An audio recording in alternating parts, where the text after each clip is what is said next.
Good afternoon. Thank you for joining us for our last Lunch and Learn webinar this season for the Board of Animal Health. I'm Denise Darrow-Spears, Communication Director here for the board. I am glad you all can be with us. We plan on doing this for about an hour. Hopefully we'll see how it goes. We can take questions at the end. If not, as always, if you have questions on the subject of carcass disposal, we have resources on our website, or feel free to shoot us an email. We are happy to help answer questions about what is and is not allowed at any time. So if you are a veterinarian or a registered veterinary technician, you can qualify for 1 hour of continuing education credit at the end of this. We're relying on those pre-registrations for this, so we can issue those. So hopefully you got the information there. And if there's more than one of you in attendance, that you've communicated that to us as well. So let me start by introducing our guest speaker today. It's Jennifer Price. She's no stranger to us. She is the Director of Investigations here at the Board of Animal Health, where she coordinates and investigates investigations in response to suspected violations of state laws. Her area of expertise within the agency is mortality management and compliance. Jennifer has completed the University of Maine's Emergency Response Carcass Management Train the Trainer program, as well as attended the 7th International Symposium on Animal Mortality Management, which allowed her to attend and participate in seminars highlighting mass animal mortality response, including biosecurity, euthanasia, disposal options, cleaning and disinfection, and lessons learned from recent events. She was raised on a small farm with multiple species, and she uses her experience in her duties at the Board of Animal Health, as well as lessons learned while working at a veterinary clinic in high school and college. She's a 1994 graduate of Purdue University with a bachelor's in animal science. We are happy to have Jennifer here today to share all of her knowledge and wisdom about carcass management. Thanks. Thank you, Denise. So like Denise said, I've been out in the field doing routine inspections and investigations for over 25 years. So pretty, I've seen a lot, and I've seen a lot go wrong. So in this presentation, we're going to discuss the carcass disposal laws, exemptions to those laws, carcass disposal methods, planning for carcass disposal, and then a brief touch on mass mortalities and disease response. So just a fun fact, the Indiana carcass disposal laws first went into effect in 1976 for disease control. I'm not sure what they did before that. Maybe it was a free-for-all, but that's when the laws went into effect. So the Indiana code, that's the IC code there listed, 15-17-11-20, addresses the disposal of dead animals. It states a person who owns or cares for an animal that has died from any cause shall dispose of the animal's body not later than 24 hours after knowledge of death so as not to produce a nuisance. And then you see right below that, we've got 345. The IAC stands for Indiana Administrative Code 7-7-2, disposal of dead animals. And it's very similar and almost mimics the Indiana code. It's just got a few word changes, but it's also a person who owns, cares for, or possesses an animal that dies must dispose of all parts of the animal carcass within 24 hours of knowing of the death in a manner that meets the requirements of this rule. So some things to keep in mind about this law and regulation is the Board of Animal Health cannot press criminal charges. That is done through the Indiana code. Administrative code is enforced through the Attorney General's office. So we can do our administrative code where we can send out notice of violations and warning letters, but to actually have it enforced, it's through the Attorney General's office. So this is an either or. We do not do both. So if Indiana code is being enforced by local law enforcement, then we do not also come in and do our administrative charges. So we do keep in mind whoever's kind of the lead agency for this. We certainly can assist and we can provide resources, but it is something where we don't do both. And even though these laws are in place, they are not always enforced. Enforcement can vary depending on the county officials or the agency that is investigating the situation. These laws can be enforced by the local sheriff's department, Department of Natural Resources or DNR, the state police, obviously us, the Board of Animal Health. In some counties, we've actually seen it enforced by the health department. But keep in mind, any department, even those other agencies, if they're investigating, it still ultimately has to go through the county prosecutor's office. So then this Indiana Code 15-17-18-9, those are specific charges that are applied that states the person who knowingly or intentionally violates or fails to comply with this carcass disposal article commits a level 6 felony. So the thing to keep in mind is they've actually, in the regulations or the laws, they've actually assigned a felony. Sometimes we'll have laws, but it's not really assigned a level of how to charge it. But most of the time, in most of our cases for carcass disposal, and I'm talking on a small level, not like a mass mortality, a person is told by law enforcement or maybe a Board of Animal Health inspector to dispose. If we go out, we tell them, hey, get it cleaned up, dispose of the carcass properly, and that's usually, the end of the situation once we follow up and make sure it's been disposed of properly. But keep in mind, I just want people to know it doesn't always work that way. So just know that these laws are on the books and they can still charge them. In one county, we had a deputy that was rounding up loose steers and found a dead steer covered up behind the barn. It was really cold out. The ground was froze. The skid loader couldn't dig a hole. So the owner of the steer was waiting for his employer to bring a backhoe over to dig a hole to bury the steer. And that deputy ended up arresting that producer and had him fingerprinted and in jail for improper carcass disposal. And just the rigmarole that producer had to go through to get out of that.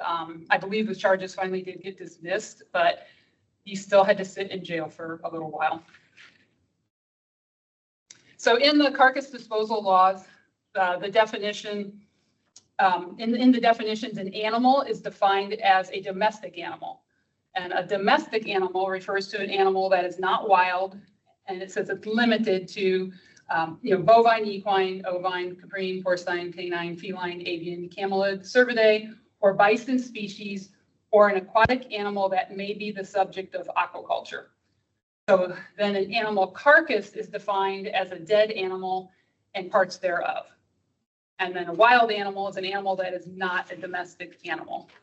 I guess just keep in mind that be aware that the carcass disposal laws usually just talk about, they just usually use the word animal.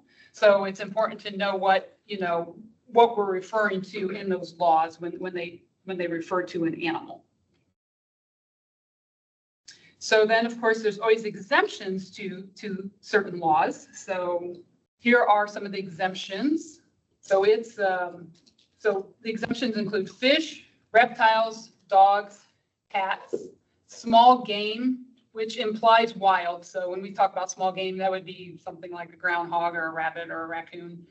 A government agency, educational research purposes, or approval. And this is important, this next one. Approval from the state veterinarian in relation to events such as a disease outbreak, weather, or a catastrophic event such as a fire or something like, maybe fans get, turned off in a swine building. So if there's anything big like that happens, there are exceptions that can be made through the state veterinarian or through the Board of Animal Health.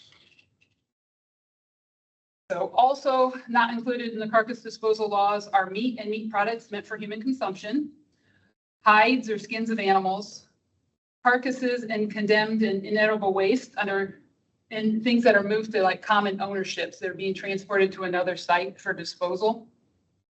And we see that, I guess mostly I've seen that in the swine operations where there'll be one site where they do all their disposal. So then they'll bring swine carcasses from other sites in order to dispose of them, and that is allowed.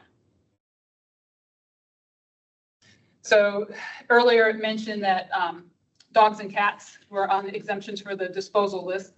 So with dogs, I do get calls a lot on what should I do, what should I do with my dog or cat, and they don't know what's allowed. So I usually give people the advice that they always need to check with their county laws or local ordinances, especially if they're in a city. Sometimes the cities do have local ordinances on what's allowed. So something people can check into. Some human homes offer a cremation service for dogs and cats. Burial may be an option, like in the backyard, if it's allowed wherever you live. Some landfills, I mean, I always tell people you can check ahead of time, but you can sometimes do double bag and do trash pickup because then they end up going to a landfill. And then some local veterinary clinics also may offer a disposal service for cats and dogs. So that's the advice I usually give people when they're trying to figure out what to do with cats and dogs. We do not, like I said, it's an exemption, so we do not have, there is no state laws regulating what happens with the disposal of cats and dogs. So now we're going to talk about some of the approved carcass disposal methods, and these apply to livestock and poultry. So here's a list of the approved carcass disposal methods. We have rendering, burial, above ground burial, landfill, incineration, composting, exotic animal feeding, and a couple different types of digestions. First one we're going to touch on is rendering. So the definition of rendering is an off-site process that uses heat to convert animal carcasses into safe, pathogen-free protein and other valuable end products while reducing the negative effects of the carcasses on people and the environment. So usually in rendering, I've asked the one company that I know pretty well that renders, I said, what temperature? And they said they cook to a high temperature of 350 degrees. So that's typically when we talk about rendering. We have some other companies that will pick up like poultry carcasses, and they've got a special blend and enzymes that they use. And you would think that they were cooking, but they actually use a dry bed process that is not technically rendering to achieve the same end product from these chicken carcasses that you would get with these with other rendering. But that they are quick to remind me they are not a renderer. So sometimes we lump areas say, okay, here's our list of renders, but not everybody always fits that definition, but we didn't have anywhere else to put them. So on our website under renders, they are listed. And to operate as a rendering service in Indiana and conduct the actual rendering activity, or to pick up or receive carcasses as a collection agency, you are required to have a license from the Board of Animal Health. So this also includes pickup of condemned and inedible waste from slaughter plants and restauranteries. So in the state regulations, the records on these materials are required to be kept for 2 years, and you have to keep track of what you pick up and then the disposition of that material. A permit is required to be on trucks or trailers that are used for transporting carcasses or waste. And the material's not supposed to be kept on the trucks or trailers for more than 24 hours. And there are cleaning rules that apply to the trucks and trailers as well. That material must be unloaded at a licensed disposal facility, substation, or approved landfill. So a person may not accept livestock carcasses from the public and dispose of them without being a licensed disposal facility. I talked to a composting company. They mainly did like gardening waste, leaves, but that's what they did for like a job. They were composting and then they would sell it. And somebody had mentioned that they were letting people drop off dead livestock for disposal. So without being permitted or going through us, they're actually not allowed to do that.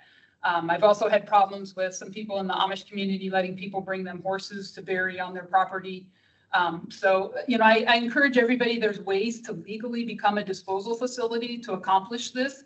But we haven't had anybody take us up on it yet. But we usually do try to just encourage people to find out what's allowed and do it right. So then be aware that a few years ago, the FDA came out with new regulations regarding the prevention of drug residue and products derived from rendered material. And the zero tolerance caused problems for the renderers who picked up horses along with livestock, that they were still getting trace amounts in their loads, even though, they were said that, they shouldn't have been a problem, but they were still having problems in the livestock. So most of them have gotten to the point where with the renders that they haul the horses on completely separate trucks. Don't ever, mix them in a truck with livestock carcasses. And then they usually, the horses now go to landfills. So the cost of picking up horses has gone up quite a bit. So some of the pros and cons to rendering. It's convenient, safe, the carcass is hauled away, so it's less work for the producer. The cons are the cost. Rendering is expensive. From what I've heard, I mean, horses cost upwards of like $400 to get picked up. Long gone are the days when they paid you for the carcass or they picked it up for free. Now here, there's limited service for carcass pickup around the state. Some of them even may refuse certain carcasses if they know they're part of some kind of a disease status, or even with the horses, it's been a problem. So to look up the list of licensed renderers on our website, it's under, we've got the web address there, the link that you can look up. Those are ones that pick it up, dispose of the carcasses or pick them up. It's not just those that do rendering. We've got other people listed on there. We've actually got 21 active premises that dispose of or pick up carcasses. But as far as I know, only one of those renders material carcasses that they receive from the public. So like I said, doing this has really changed over the years. So there's companies that are doing it, within house for their own products. But as far as for the public having somewhere to take stuff, it's really changed over the years. So yeah, our list of licensed renderers, I've got there on the slide. It includes disposal plants, collection services. There's 2 cremation services for livestock and horses, well, small livestock and horses. And then the exotic animal feeding facilities are all listed on our list of, like I said, it's listed under licensed renderers, even though they aren't all renderers. So another carcass disposal method is burial. And the state regulations for burial are pretty straightforward. The burial must take place on land you own or that is authorized by the landowner. It is not allowed in areas prohibited by local ordinances. The carcass must be placed to a depth below grade with sufficient covering to prevent resurfacing of any part of the carcass, access to the carcass by scavenger animals, and odor emissions that create a nuisance. So if some of you probably remember, this is a change from a few years ago when the burial law said carcasses had to be buried 4 feet beneath the natural surface of the ground. So these laws changed a few years ago. Part of it was to include, we've now got a new disposal with the above ground burial, and using the word burial, some of these laws changed so we can incorporate that. Pros and cons of burial. You need the necessary equipment. You must account for location, land availability, soil type. The NRCS is a great place if you need to look up the water table and soil types and to see what's appropriate. I know there's been problems in the northwest part of the state with it being so sandy. Sometimes they bury and then pretty soon things are uncovered due to the sand blowing away. I heard up there one time there was quite a few death loss with some cattle, and they said the ground was wavy and fluctuating as those carcasses bloated under the sand. So just be aware that you need to take that into account. And you can also take a look at the water table. Think about when you dig, like how quickly you hit water and where that water goes. And we'll take a little closer look at that on the next slide. So sometimes the weather does not cooperate. I hear this a lot, like somebody's sheep might die, it's below 0, the ground is frozen, what am I supposed to do? So you always have to kind of remember that when you're planning what your carcass disposal method is going to be. Typically burial is pretty cost effective and easy to implement, especially if it's on your own property and you've got the equipment. So I think this picture shows a good example of thinking about burial. I never really thought about, I always just thought, well, just bury it. It's not a big deal. It, gets rid of it. It's down there. It'll eventually go away. But notice that groundwater flow direction. You've got the burial pit, then you got the leachate coming out of that. And then, might not be too far away. You might have your well. So it's just something to take into account when people are talking about burial. There's a lot more user-friendly options, I think, out there nowadays, especially with composting and above ground burial. And people, I've had people tell me, oh, don't worry, I buried it. It's 10, 12 foot deep. It's down there. And the problem with that is a year from the time you buried it, you could probably dig that animal up and it pretty much look like how you buried it. So sometimes if you go so deep, you almost preserve the carcass down there. So just something to take into account. And we do have people, we had a situation in a county where we got involved in a cockfighting case and they had thrown the dead chickens and also some cow parts in a hole. And because there was water in that hole, and some of it was because the hole was open, it was rainwater, but the concern of groundwater contamination item actually came in and made them pick all the dead animals out of that hole. We ended up burying them in a different location, but it's just something to take into account. So landfill fits under, taking carcasses to the landfill fits under the burial option. We usually recommend people double bag the material and call for permission.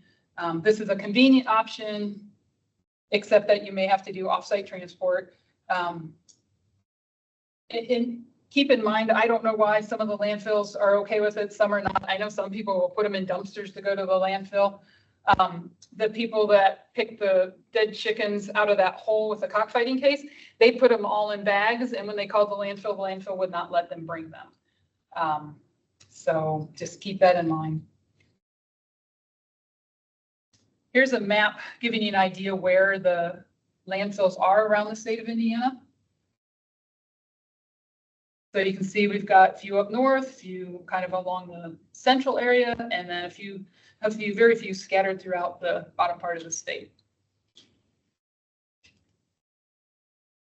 So the above ground burial, that's a new kind of a new carcass disposal that we've approved. It's like I said, it's fairly new, approved in the last few years. And this method uses aerobic biological activity. That's what decomposes the carcasses.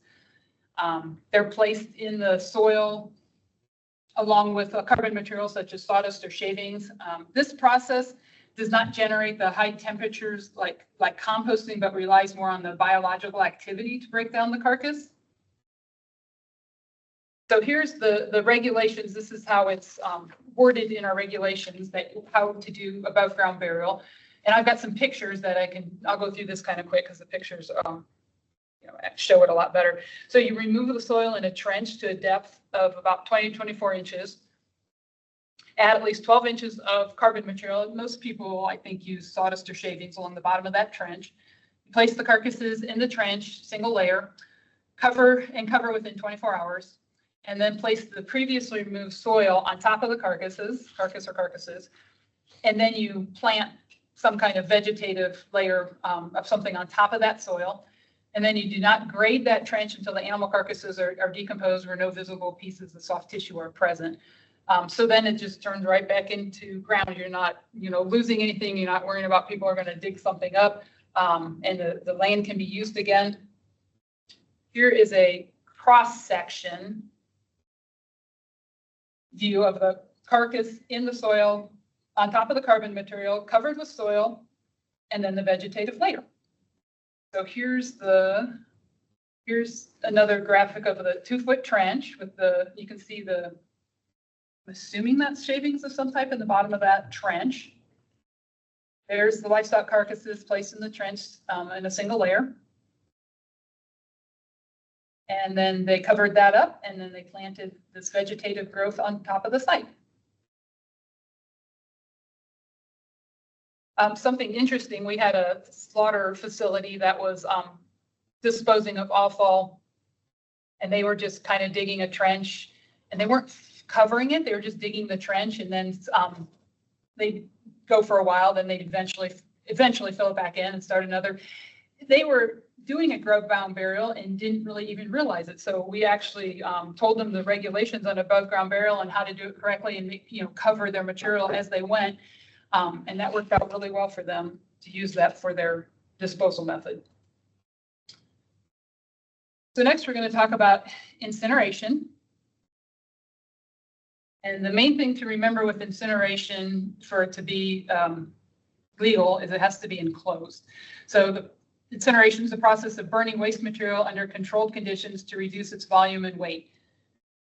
And this picture is an example of an enclosed incinerator used for daily chicken mortalities at a farm I know.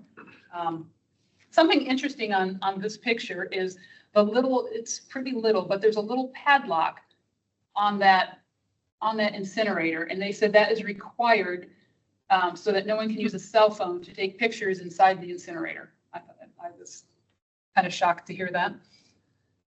So the state regulations for incineration is it must be incinerated to the point where its conditions, are reasonably likely to kill pathogens. Must result in thorough and complete incineration where there's no visible pieces of soft tissue are present. And something that, I don't know when, a while back, it's been a while now, that the rules changed where you cannot dispose of carcasses by open burning unless it's allowed under this 326 IAC 4-1, which pretty much is, I'll mention that in the next slide. It's pretty much if it's an emergency. So open burning just means that you're not using a chimney or a stack that that the air is passing through. So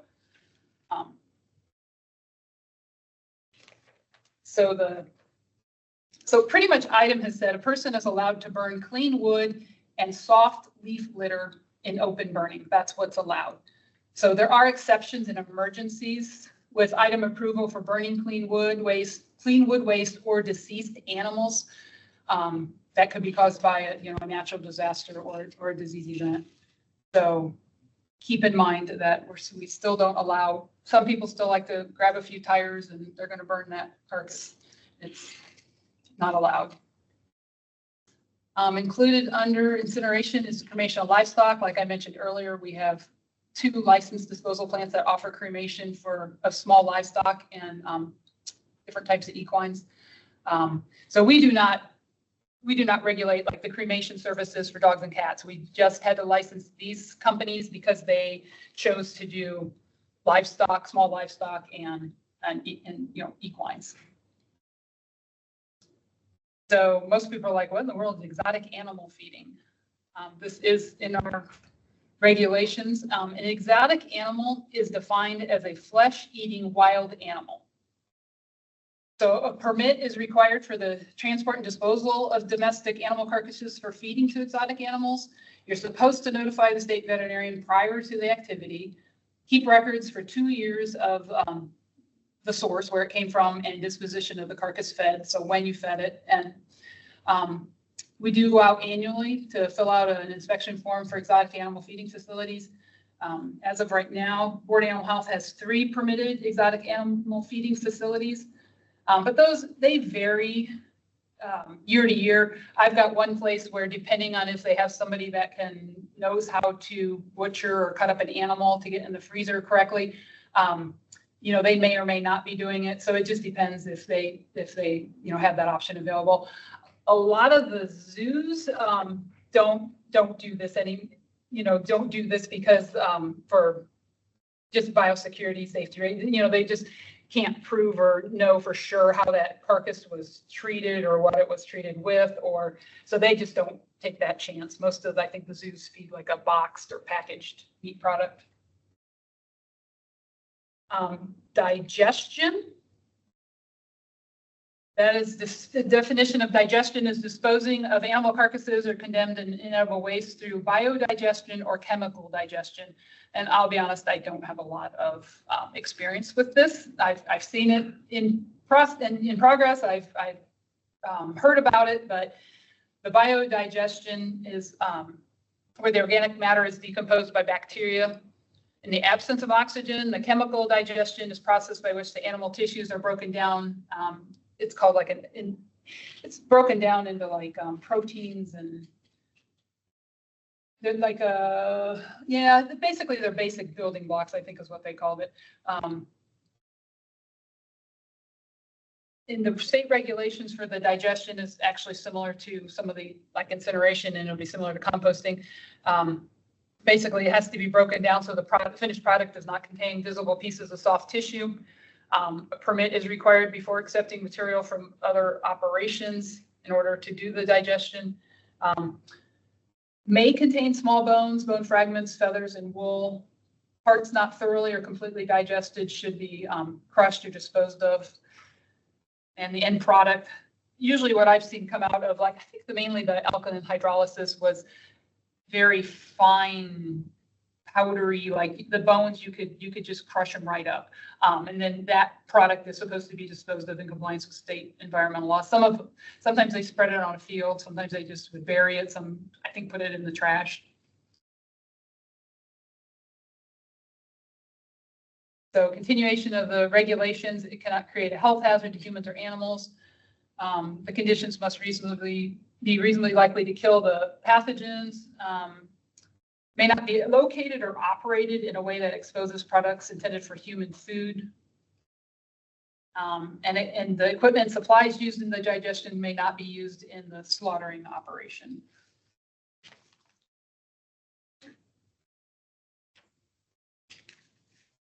These were some examples of the machines that I saw when I was out at some of the trainings. The bioliquidator uses the chemical alkaline hydrolysis, which sterilizes the pathogens. Their selling point was that could be used at animal shelters, veterinary facilities, universities, meat processing plants, highway department for roadkill, and at farms. Oh, here's my notes. It's broken down into amino acids, sugars, small peptides, and then the ash of bones, so like a calcium phosphate. The companies claim it's cheaper than incineration, like incinerator units or cremation. So that's their selling point on that. And then the biodigestion is where biosolids come from. And that you would see maybe from like a sewage treatment plant. That can be spread on fields as fertilizer. Actually, a couple of years ago, I think our farmers used biosolids on our field. So I got kind of an education into that when that was going on. So another disposal method is composting. I think composting has really been increasing in its use over the years as people become more familiar, more aware, understand how it works. It's just, it's environmentally friendly. So the definition of compost to be following specific guidelines to create an established on-farm compost pile that will generate heat to decompose dead animals and produce nutrient-rich organic matter suitable for field application. Now, the microbes are actually what break down the organic material. It does generate heat, but it's the microbes that are breaking down that organic material naturally. Compost piles are impacted by moisture content, oxygen content, particle size, temperature, the pH, and the carbon to nitrogen ratio. And then there again, it mentions how the temperature is a direct result of that microbial metabolism.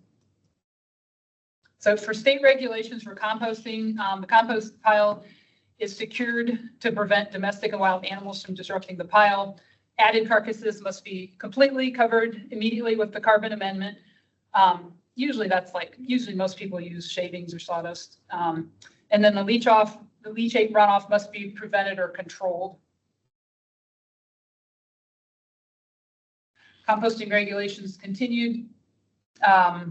Again, similar wording to the other ones where it says it's supposed to kill pathogens and also break down the material so no visible pieces of soft tissue are present. But again, the finished product may contain bones, bone fragments, feathers, and wool where they've been through the composting process, but they still retain their structure. And then any large bones, so femur bones, skulls, must be crushed or disposed of. I know people that have gone out in the fields or they've picked them out after they realize, oh, wait, we've got some big bones out there. but they are supposed to be disposed of then prior to or within 24 hours of land application. These pictures, this was a complaint I received where the person said it looked like there'd been a chicken massacre behind their house. And I don't know if this compost pile where these came from didn't work out great, or they just didn't do a very good job, but about every 5, maybe 10 foot, I bet there was a chicken carcass that looked like these. Did it go through the composting process? Well, we assume it did. So once they worked the field up, I told them, pick up what you can. I think they did actually get like a chain of people and comb that field and pick up what they could, because people's dogs were hauling chicken carcasses back to their houses and causing problems. And so, I encourage them to maybe take a look at their composting operation and try to do a little bit better job. So more composting state regulations, a slaughter establishment using compost for disposal. You cannot locate the composting facility that shares a common wall or roof with the slaughter establishment. Utilize the same air handling equipment, share equipment and supplies between the compost facility. We had the discussion the other day, a few of us here at BOAH, we don't know of any slaughter establishments that are using composting for there might be, but using it for their disposal. So, but there's laws in place if they do that. It's to help keep the human side of it safe. So here's a cross-section view of how a compost pile should look. Size and shape of the pile does make a difference. The pile should draw air in from the sides and flow up through the top like a chimney. The pile should have a base layer, and then you see they've got carcasses and manure is what they happen to have mixed in the middle, and then a cap. And the height should be half the width of the pile. I've been out to farms where they say, well, we're composting, and the pile is just, it's not even a pile. It has no shape. It's out of control. It literally just looks like a mix of manure and dead animals, and it's not working correctly. And then their carcasses don't break down correctly. So then they just have pieces of carcasses. And a lot of times in situations, we have to advise them just bury the whole mess and start over. If they don't keep a shape to that pile, sometimes you have to push the edges back up so you can keep that airflow going. If you do it right, it works really, really well. Some of those carcasses can be gone in a shockingly short amount of time. So here's some pictures from some of the complaints I've been on that people said, well, their carcass disposal method, I think all of these were swine barns, was composting. And as you can see, it wasn't working very well. Sometimes people would just pile their dead animals in their structures and say, well, I'm composting. Sometimes they pack them too full. So you can see these cement bins. A lot of times people have built like bunkers where there's like 3 to 4. And the point of those is, oh, here's where we're going to put the carcass, and then we're going to cover it. And then we're going to turn the pile and move it to the next bunker, and then the next one will be the finished compost that we'll use out of it. The problem with these, a lot of these got built through funding through the NRCS, and they don't have, they pack them full. They're not built big enough, and then there's no airflow in the sides of those compost bins, so it doesn't really work like it should. Whereas if it had airflow, the carcasses would be gone so much quicker, and they break down a lot better, where you just have your ideal compost material then to spread. So then planning for disposal, you've seen all the different options, and depending on people's operations, there's a lot of things to take into consideration, as far as, where you live and who's going to be exposed to these animal carcasses and what you need to do. So, keep in mind the animal carcasses are a concentrated source of organic matter. They can pollute the surface and groundwater. They cause odors, disease vectors. They can be a source of nutrients and organic carbon, but they're a potential source of pathogens and disease spread. They can affect water quality. So those are some of the things to keep in mind when you're thinking about that, because if you raise livestock, animals are going to die. So it's just part of the business. So it's important to have to plan ahead instead of being totally unprepared for what can be done with, it could be one livestock carcass, or it could be, multiple ones if you end up having a disease that maybe wipes out quite a few, just to have a plan in place so that people aren't complaining because of these odors and disease spread and oh, they're near the water. So keep in mind the good neighbor policy. Your neighbors don't want to look at your dead animals. Plan ahead for disposal methods, whether it's big or small, because both anything could happen when you raise livestock. But you always have to think about like the time of year, if the ground's froze, if it's just pure mud. Like if your disposal method is burial and the area where you can bury them is a low-lying area and it's muddy 8 months out of the year, then you might need to come up with another plan. What are you going to do if it's snowing or raining and you're on a time limit, or maybe the carcasses are bloating something fierce because we have extreme heat. There's just a lot of things to take into account. Keeping a list of the rendering services available in your area is helpful. Knowing the availability of materials for composting. Around here, that's not a problem. Indiana has an unlimited source of materials for composting. Know which neighbors have a backhoe or would be, maybe willing to help. I know in my area, there's quite a few farmers that have backhoes that have helped people bury, horses and things like that. And be familiar with excavators. Sometimes excavators will come out also to bury a dead animal. If you do have to wait for the excavator to get there, or you'd say you've called the render, the best advice is to keep that carcass out of sight. Then if it's out of sight, it's out of mind. So if people don't see it, they're not going to be calling and complaining. If it has to be in an area where people could maybe see it, have a tarp available so that you can, cover it up to the best of your ability. And even for planning, some things are hard to plan for. So this happened to some friends of mine. It was one of their poultry barns that housed 29,000 chickens, and their typical disposal method was that small incinerator that I showed earlier that had the little padlock on it.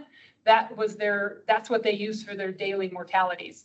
So when they had this barn fire, obviously that wasn't going to work for this mess. So because they had the fire material intermixed with the building materials, they couldn't compost, nothing could be spread on the fields. So then they came up with a plan. They were going to load containers and haul them to the landfill. But the containers ended up being too heavy with the wet material after, hosing it all down to get the fire out. So they were told by the landfill company they could only fill them partially full. So what was supposed to be 20 dumpsters turned into 80 dumpsters at over $1,000 a dumpster. And then the insurance wouldn't cover the increased cost. So then they had to come up with another plan, and they worked with IDEM and the Board of Animal Health. And this is where those exceptions that I mentioned earlier come in from the state veterinarian, and they did receive approval to just bury. They ended up having to bury the material. I know my friend just told me it was a very large hole. So as I mentioned earlier, an exception to the carcass disposal laws are these catastrophic and then also animal health disease events. And in order to effectively and efficiently deal with these type of situations, the carcasses will most likely not be disposed of in 24 hours. And that's where I've even heard in some of the high path and the big events, I mean, when you have to dispose of 1 million layers, that's not going to happen in 24 hours. So they have a plan in place. And that's what we tell a lot of people too. If you've got a plan in place, like even on a daily mortality, like I've called the renderer, I've got the excavator called, they're coming as soon as they can get here. Like you've got a plan. It's usually not a problem for those regulations and those laws with the whole 24-hour thing. So in like disease events, this slide shows the overarching goal when faced with an animal health disease event. It's to eliminate the virus, but also maintain business continuity. So you can see at the bottom, we start the response focus on a very small number of infected sites, and that's going to address the things like quarantines, depopulation, and disposal. And then Next is the control area where we want to keep flocks or herds, if I know what you're dealing with, negative and keep the virus from spreading to them. And this is a larger area, around the infected site or sites. And then finally, we have the free area where the goal is to keep products moving and business continuing as usual. So just to get a feel for like a control area, this is what it could look like. And these zones, control areas and zones are established with 3 and 5 kilometer distances around those affected premises. So this just shows you the sheer number of sites that can be involved in one disease event. So, and this is where I want to encourage people if you have producers, to make sure their premises are registered with us and correct, and if there's changes, to always update it. Our premises ID program at the Board of Animal Health is really important in these situations where we've got names and addresses and phone numbers, registered in our database. So in the case of a disease event, we can immediately reach out to producers with information, regarding that disease event and what's going on, and see if they're affected or what they need to do in response. So this is kind of an interesting graphic showing how that response works. It's just, a 10-step process, just showing that you're going to go through the different phases of detect, quarantine, appraise, depopulate, the indemnity process, manage disposal, eliminate the virus, test, restock, and maintain biosecurity. And ideally, this entire process could be completed in as soon as 60 to 120 days, depending on the lot. But that's just saying that's the goal. And something important to remember when we're talking about disposal as well is the biosecurity. And the biosecurity involved with any carcasses or disease events and responses is that you have to remember that you want to reduce the risk of transmission of the infectious diseases, parasites, or pests. And then there's these different levels of biosecurity. The primary level revolves around the location. The primary is like the conceptual. It revolves around the location of the facilities in relation to like public roads and vehicles coming and going, and access to if wild animals have access and how you control that. And then you've got that structural level, which deals with the physical factors such as the farm layout. So like fencing, drainage, housing design.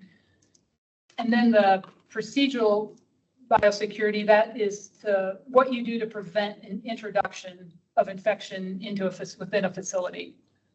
So whether it's boot washes or tires getting sprayed down before they roll into a facility, or whatever you're doing to help prevent it. So this just is a quick graphic of if you're trying to keep are you trying to keep the pathogen in, or are you trying to keep the pathogen out? You're trying to keep it from spreading, which direction? So with normal biosecurity or bioexclusion, the goal is to keep the disease out with the pathogen, pathogen reduction. And with biosecurity in response to a disease event or biocontainment, the goal is to reduce the pathogen reduction and keep the virus from spreading. So it's kind of a concept to keep in mind. And then this shows like an infected premises where you want to take into account the biosecurity, where you're always going to have, they're going to always set it up to have a cold zone, a warm zone, and a hot zone. So the cold zone would be considered the clean area.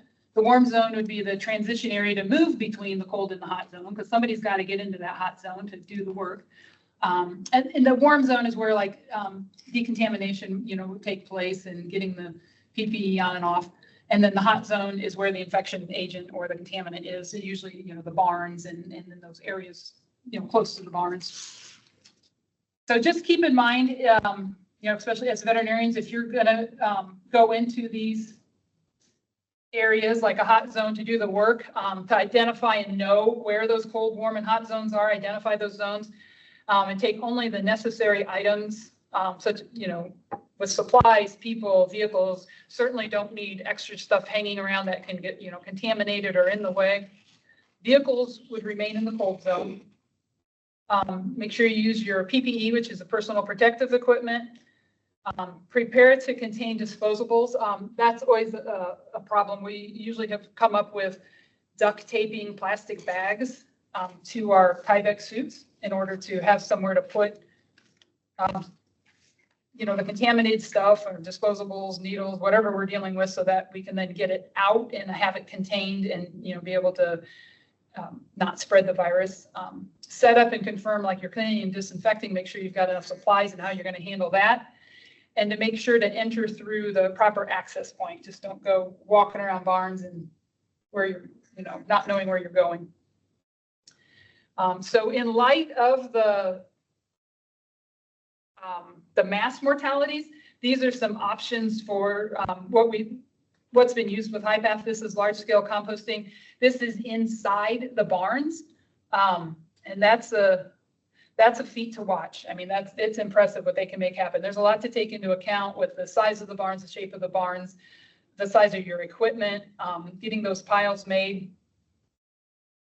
There's a lot involved there. And then here's a picture of outdoor composting, just to see that can be done. There's some places with the mass mortality, like with the HiPath, where it just absolutely did not work to do it inside the barns. So they did set it up outside. So there's some pictures of that. I would say in most of the events I've heard about with the mass mortalities, it's either obviously composting, burial, or I have heard of situations where they did haul them to the landfill. I heard of some trucks that crashed, or trailers that crashed that had swine on them, and they did take those to the landfill. So I would say those are the three main disposal methods that I've heard of with the mass mortalities. So just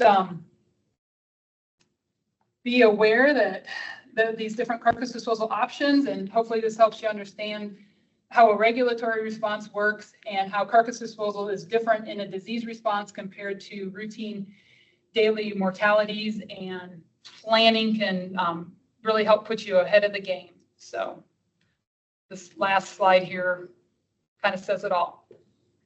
Don't be like a pigeon. I think that wraps it up. Great. All right. Thanks, Jenny. That was great. If anybody has any questions and would like to throw those in the chat real quick, we could do that as well. Just a reminder that those who participated in this today can receive 1 hour of continuing education credit. Give us a week or two. We've got a holiday coming up next week too, so we'll try to get something out like by early December with the certificates. If you don't receive something by then, just drop us an email and we'll check into that as well. So, and for anybody, if you know others or you want to review this again, we will be posting this to our Indiana Veterinarians YouTube channel within the next couple of weeks as well. So it'll be available if anybody wants to watch it again or learn something new. So anyway, so thank you for your help, Jenny. Is there anything else you want to add to it? There's resources on our website, a lot of resources on that topic. There are a lot of resources, and we had a lot of use of, we have a fact sheet that summarizes the main types of, or methods of disposal that are approved that on farms, and that's probably one of our more common fact sheets that folks will use and refer to. So, and again, a reminder as well, if someone needs rendering services, we do try to keep that list up to date on our website. If someone needs to locate or identify a renderer in your area, we don't have great coverage statewide, but that's just the nature of the business, but we do try to provide that information as much as we can. So anyway, thank you everyone for participating today. Oh, we do have a question in the chat. Let's check it out. If a horse dies on a farm where it's boarded, can it be buried there? If the people that own the land are okay, if they allow it. If the farm owner allows it. Okay. Go. Great. And it's not against any city or county laws. So a common question I get through the website, folks will have roadkill in front of their home, farm, driveway, out on the road. What do you do with that? I usually encourage them to call their county or state highway departments and see. Some counties have a compost pile. Some state highway, same thing. They will pick them up and take them to wherever they dispose. Some have incinerators. So I would check with the county and state highway departments. Okay, but you're not responsible for that because it's laying there in front. No. Okay, all right, but that is a common question that I do get. So anyway, great. Well, thank you to everybody who participated today, and thank you to Jenny for your presentation. We hopefully will see you back again in February for another Lunch and Learn. Thanks.